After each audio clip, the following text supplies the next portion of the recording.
noches. Muy bien, chicas y chicos. El día de hoy tenemos muchas cosas más por aprender. Estoy segura de que recuerdan lo que vimos en el último programa de esta área. Debería estar marcado en sus apuntes. Hablamos sobre las propiedades de los prismas y cilindros. En este programa vamos a profundizar aún más en nuestro conocimiento de este tema, representando las propiedades de los prismas y cilindros utilizando envases reutilizados que tengan dichas formas. De esta manera, no solo aprenderemos más en el área de matemática, sino que también ayudaremos a nuestro ambiente reusando los desechos sólidos de la casa. Antes de empezar con el programa de hoy, no se olviden de lavarse las manos con bastante jabón, de tener sus lápices o lapiceros y apuntes a la mano, y de tener un espacio ordenado para trabajar, a una distancia saludable de sus televisores. El profesor Emerson González nos va a ayudar el día de hoy. ¿Cómo están todas y todos en sus casas? Espero que bastante bien. El día de hoy vamos a ver muchas cosas interesantes. Yo me siento genial, profesor. Excelente. Empecemos entonces. Primero sería bueno recordar nuestra experiencia de aprendizaje. El programa de hoy tiene como propósito relacionar las propiedades del prisma y el cilindro en objetos reutilizados. Para esto, y como en el último programa, le pedí a Yanira traer unos cuantos envases de productos de uso cotidiano. ¿Los tienes contigo, Yanira? Sí, están justo aquí. ¡Estupendo! Esto nos ayudará bastante el día de hoy, ya que gracias a esos objetos vamos a poder representar la descomposición en el plano de prismas y cilindros. ¿Y la descomposición en el plano tiene que ver con su diseño para construcción? Básicamente, sí. Pero esta vez no vamos a construir ningún prisma o cilindro. Solamente los vamos a representar descomponiéndolos en un plano, usando los residuos sólidos que has traído. De acuerdo, ya veo. ¿Vamos con la primera situación? Sí, pero antes, necesito recordarles una cosa a ustedes, chicas y chicos. No se olviden de revisar los criterios de evaluación que presentamos en el programa anterior, para que puedan valorar los logros y el avance en el aprendizaje que obtengan el día de hoy. La competencia que estamos desarrollando es resolver problemas de forma, movimiento y localización. Habiendo dicho esto, ya podemos empezar. Veamos el envase en forma de prisma que te pedí conseguir primero. Bien, es esta caja de zapatos, profesor. Nadie la está usando, así que la traje al programa. Veo que su forma es de prisma rectangular recto, y que si la forro, podría reutilizarla para guardar materiales escolares u objetos pequeños, como los juguetes de mis gatas. Gran idea, Yanira. También veremos cómo es que podemos reutilizar esta caja como material didáctico, y así le damos un uso antes de desecharla o reutilizarla para otros propósitos. De tal manera... ¡protegemos el ambiente! Por supuesto. Es más, ya que dijiste que querías forrar esta caja, tenemos que calcular el área total de la misma, para estimar la cantidad de forro que tendrías que utilizar para lograrlo. Es verdad. Entonces, ¿cómo deberíamos empezar? Lo primero es hacer un diseño tridimensional de la caja, representando este sólido geométrico con líneas, y sin considerar detalles como pestañas laterales o dobleces. En este caso, tendríamos esta caja de cartón, y dibujaríamos estas líneas rojas que son las aristas de este prisma. Y con ayuda de una regla podemos determinar la longitud de cada una de sus aristas. Efectivamente, es momento de tomar medidas con la regla. Bien, la primera medida tendría que ser a lo largo de la caja. Colocamos la regla y parece que mide exactamente 30 centímetros. Así que vamos a anotar ese dato. Después mediríamos el ancho de la caja, colocando nuestra regla por aquí. La medida sería de 21 centímetros. Vamos a anotarlo. Y finalmente la altura. La regla va aquí. Son 12 centímetros. Buen trabajo, Yanira. Ahora que tenemos las medidas, podemos dibujar una representación de este diseño. ¿Tienes algo donde puedas dibujar esto, Yanira? Sí. Ayer mientras buscaba los objetos que mencionó, encontré estos papelotes. Están usados de un lado, pero podemos dibujar lo que queramos si le damos la vuelta. Genial, buena idea. Así nos mantenemos reusando los residuos sólidos que tengamos en casa. Y pensar que algunas personas considerarían esto simplemente basura. Bueno, Yanira, ¿puedes tratar de dibujar la caja con las mismas medidas que mencioné? Claro, creo que el diseño quedaría así. Muy bien, chicas y chicos. No se olviden de que los prismas tienen elementos, como sus caras, vértices y aristas, que pueden revisar en sus apuntes si gustan. De acuerdo, profesor. Ya tenemos el diseño. ¿Qué podemos hacer ahora? Vamos a representarlo en otro papelote, pero como un diseño bidimensional, es decir, de solo 2 dimensiones. ¿Cómo se hace eso, profesor? Es simple. Si tomamos en cuenta las figuras que forman las aristas del prisma, puedes notar que las 6 caras que conforman esta figura tridimensional también se pueden representar de esta manera. Vaya, es cierto. Veo que las aristas de esta caja serían las líneas rojas. También puedo ver que los rectángulos con la letra A son iguales y son las caras más grandes del prisma. Los rectángulos con la letra B son iguales y son las caras medianas del prisma. Los rectángulos con la letra C son iguales y son las caras más pequeñas del prisma. En cuanto a las medidas, vemos que el rectángulo A mide 30 centímetros de largo y 21 centímetros de ancho. El rectángulo B mide 30 centímetros de largo y 12 centímetros de ancho. Y finalmente el rectángulo C mide 12 centímetros de ancho y 21 centímetros de largo. Exactamente, Yanira. ¿Ves algo más que te llame la atención? Creo que con esas medidas, las áreas de los rectángulos quedarían en este orden. Primero el rectángulo A, luego el B y finalmente el C. Correcto. Entonces, vamos, adelante, y hagamos los cálculos para comprobar la conjetura que acabas de hacer. De esta manera, también calcularemos el área total del prisma para saber cuánto forro va a ser necesario. Gran idea, profesor. Vamos, voy a comenzar con el rectángulo A. Tiene 30 centímetros de largo y 21 de ancho. Si el área de un rectángulo es simplemente el largo por el ancho, entonces multiplicaría 30 por 21. Y el área total es de 630 centímetros cuadrados. Así es. Continúa, por favor. Bien, el segundo rectángulo es B y mide 30 centímetros de largo y 12 de ancho. Multiplicamos ambos valores y el área sería igual a 360 centímetros cuadrados. En efecto, vamos bien por ahora.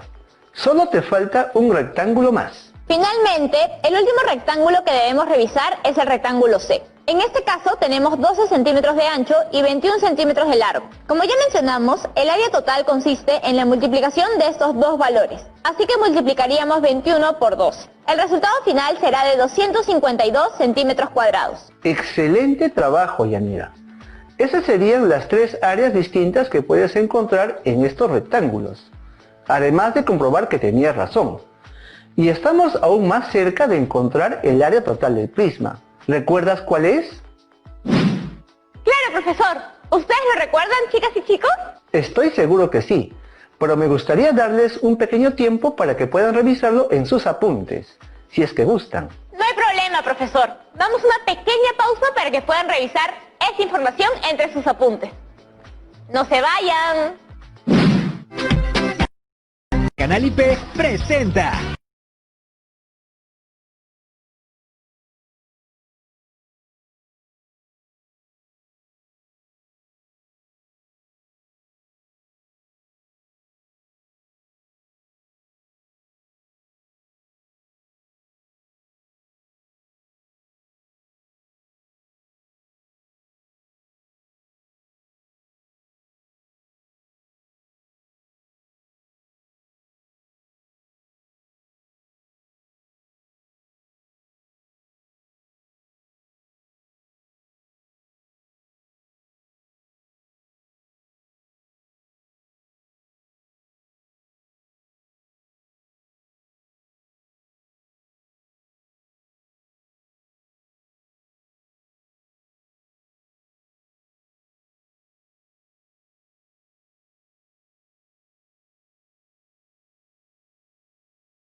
Secundaria.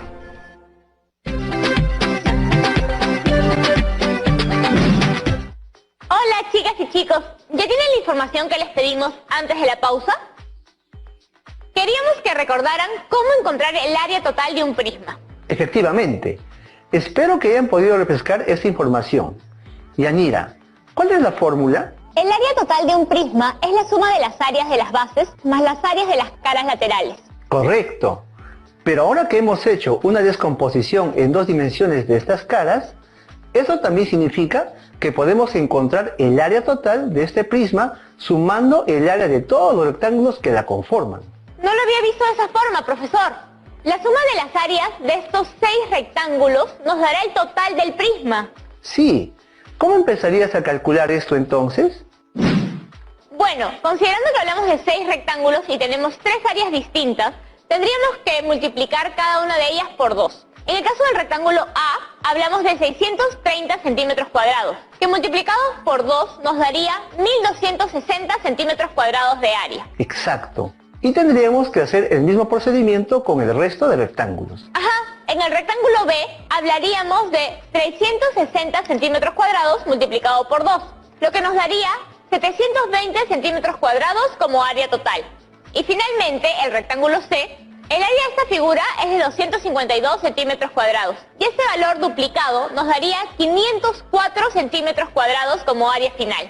Estupendo trabajo, Yanira. Lo último que tendremos que hacer es sumar cada una de estas áreas para tener el área total del prisma. Por supuesto, si sumamos 1260 más 720 más 504, el resultado final sería de 2484 centímetros cuadrados. ¿Y cómo leerías el área total del prisma? Tendría que decir, el área total de este prisma es de 2484 centímetros cuadrados.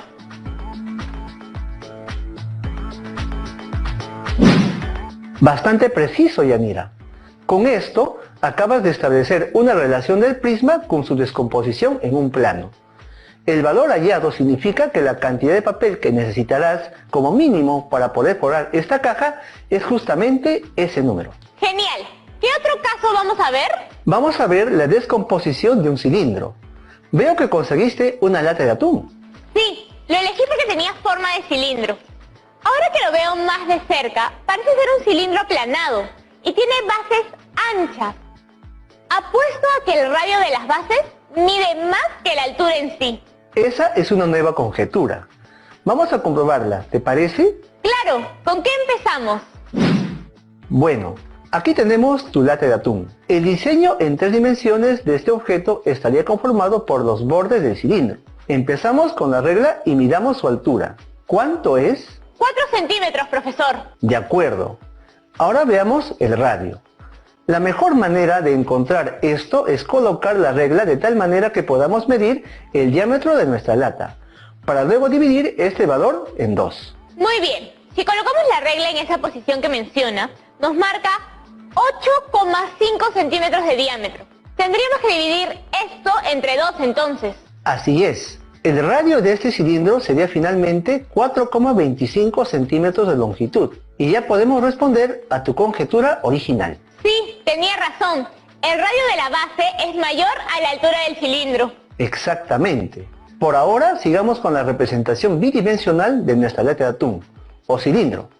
Veamos. ¿Con qué empezamos? Dibujamos de manera proporcional el diseño tridimensional en una hoja de tamaño A4 o en el cuaderno de apuntes. En todo caso, tal como vemos en pantalla. Puedo ver las 2 bases del cilindro, su altura y su radio, que es el mismo para ambas bases, ya que tienen el mismo diámetro. Y esa sería la representación tridimensional de nuestro objeto. ¿Cómo harías una versión bidimensional, Yanira? Vamos a intentarlo. Primero tendríamos que hacer un círculo cuyo centro sería este punto de aquí llamado A. También tenemos un rectángulo C, cuyo lado más corto mide 4 centímetros. Y el lado mayor mide igual a la circunferencia del círculo A. Buen trabajo hasta ahora. ¿Cuál es la circunferencia de A? Bueno, la fórmula dice que debemos multiplicar 2 por pi por radio. Y pi valía 3,14. Así que tendríamos que multiplicar todo eso. Sí, correcto. ¿Y el resultado final sería? 26,69 centímetros de longitud.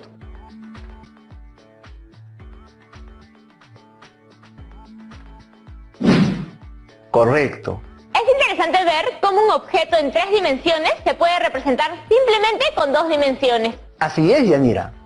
A través de este proceso de descomposición de 3 a 2 dimensiones, podemos relacionar las propiedades de las figuras geométricas, lo que es muy importante para resolver problemas.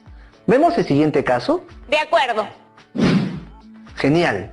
Usemos el tercer objeto que trajiste, el rollo de vendas. Sí, logré llevármelo antes de que lo tiren, ya que en casa no tenía mucho uso. ¿El siguiente caso tiene que ver con rollos? Exactamente. Y qué bueno que uses este rollo de vendas elásticas, ya que son muy buen implemento de primeros auxilios. Sí, y se pueden usar en cualquier extremidad superior o inferior. En efecto, vamos a trazar las líneas que definen el borde de este rollo para mostrar el diseño del cilindro. ¿Te parece? Sí, está bien. Bien, en un rollo como este, como puedes ver, hay 2 cilindros. Chicas y chicos, ustedes pueden comprobar lo mismo en sus casas. Si no tienen un rollo de vendas, pueden usar uno de papel higiénico. Tiene razón, profesor. Hay un cilindro más grande que es el total del rollo y uno más pequeño que sería el tubo de la parte central del rollo grande. Qué bien que lo hayas notado, Yanira. Vamos a ver el diseño tridimensional de este rollo más grande. Como puedes observar, tenemos 2 bases circulares, una inferior y una superior. También un área lateral.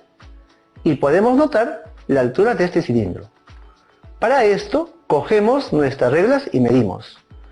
La altura es de 9 centímetros. Con esto, tendríamos el diseño tridimensional de nuestro rollo. Solo tendríamos que saber el radio de las bases. Yo me encargo. Primero tomemos el extremo del rollo de vendas, es decir, el borde AB. Lo regresamos a su posición inicial. Y con una regla, vamos a trazar una recta hasta donde termina este borde AB. Luego, simplemente desenrollamos la venda hasta la línea que acabamos de marcar. Y eso sería la circunferencia de la base de este cilindro. Muy bien pensado, Yanira. Lo que obtendríamos al cortar ese trozo de venda sería un rectángulo. Justo como vimos con el otro cilindro. Efectivamente. Realicemos el diseño bidimensional de este cilindro con una gráfica que haremos en nuestros papelotes reutilizados. Dibujaremos un rectángulo similar al trozo que acabas de cortar y le pondremos medidas. ¿Sabes cuánto mide el lado más corto? Es la altura del cilindro, que son 9 centímetros. Y el lado más largo sería de... Lo mediré con la regla. 35,3 centímetros, profesor. Genial. Solo nos faltaría representar las 2 bases. Claro, tendrían que ser 2 círculos con un radio de... Aún no calculamos eso, ¿verdad? Aún no. ¿Cómo podríamos hallar este valor? Supongo que midiendo el diámetro de una de las bases. Ya sé, podríamos también despejando el valor de la fórmula de la circunferencia. Un método bastante creativo, Yanira. Si la fórmula de la longitud de la circunferencia es de 2 por pi por radio y pi es 3,14, entonces tendríamos que reemplazar todos los valores que tenemos. 35,3 es igual a 2 por 3,14 por el radio. Haciendo las operaciones que corresponden, el radio final sería de 5,62 centímetros. ¡Fantástico! Ahora tenemos todos los datos que determinan a un cilindro, el radio y su altura. ¿Quieres tratar con el segundo cilindro tú sola, Yanira? Vamos a ver, el tubo del centro es claramente un cilindro. Si extraigo un diseño tridimensional de esto, tendría algo así. Y aquí podría ver que la altura de este cilindro es igual que el anterior, 9 centímetros. El radio lo puedo calcular midiendo el diámetro de este cilindro y dividiéndolo en 2. El diámetro mide 5 centímetros, así que el radio sería 2,5 centímetros. Ya tendría los 2 valores que definen un cilindro. Por ahora, todo bien. Sigue. Ahora, para representar el diseño 2D, hago un rectángulo y 2 circunferencias que serán las 2 bases del cilindro. Si el radio es de 2,5 centímetros, puedo usar la fórmula de longitud de la circunferencia para saber esta distancia. Reemplazando 2 por pi por radio. Tendría que multiplicar 2 por pi por 2,5. Da 15,7 centímetros. Ese sería el lado más largo del rectángulo. Y así tendría el diseño final del segundo cilindro en este rollo. Excelente trabajo, Yanira. Has sido muy precisa el día de hoy. Ahora que hemos hecho estos diseños, estamos muy cerca de calcular el volumen de las vendas dentro de este rollo. ¿A qué se refiere? Mira el rollo. Hemos encontrado dos cilindros distintos, ¿no? ¿Notas que uno está dentro del otro? Si restamos el volumen del cilindro menor al cilindro mayor, tendríamos la parte que contiene las vendas. Eso sería un cilindro hueco. ¿Quieres intentarlo? Por supuesto. Así se habla. Bueno, vemos que hay dos rayos distintos. Uno R mayúscula, que sería del primer cilindro, y uno R minúscula del segundo. La altura es la misma. Viendo que el volumen que buscamos es la resta entre el mayor con el menor, nuestra fórmula final sería: volumen del cilindro hueco es igual a volumen del cilindro 1 menos el volumen del cilindro 2. Entonces, el volumen del cilindro hueco sería pi por R mayúscula al cuadrado por la altura, menos pi por R minúscula al cuadrado por la altura. Si reemplazamos todos estos datos y hacemos las operaciones que vemos en pantalla, nuestro resultado final sería de 715,95 centímetros cúbicos como volumen de cilindro hueco. Y con esto hemos visto todo lo que debemos revisar por hoy. Vaya, lo que hemos visto hoy ha sido muy interesante, profesor. Tenemos una pregunta de las chicas y los chicos en sus casas que me gustaría mostrarle antes de terminar el programa. Esta viene de Shirley, desde Madre de Dios.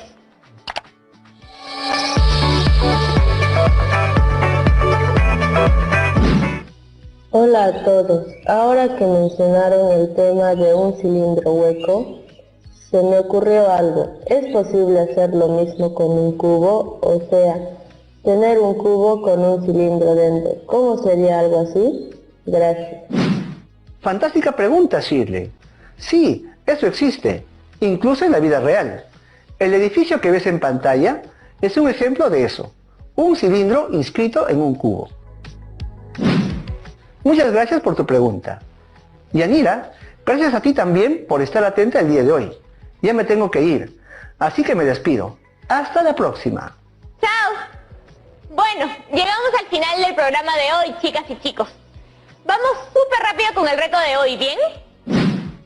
En base a la pregunta que nos hizo Shirley, supongamos que el objeto mostrado es un portalapiceros en forma de cubo, pero con un hueco al centro. De modo que el hueco tiene la forma de un cilindro, tal como se ve en la figura. Diseña la descomposición en 2 dimensiones del cubo mostrado, sabiendo que su arista es de 4 centímetros. Y el segundo reto que cumplirán será calcular el volumen de este portalapiceros.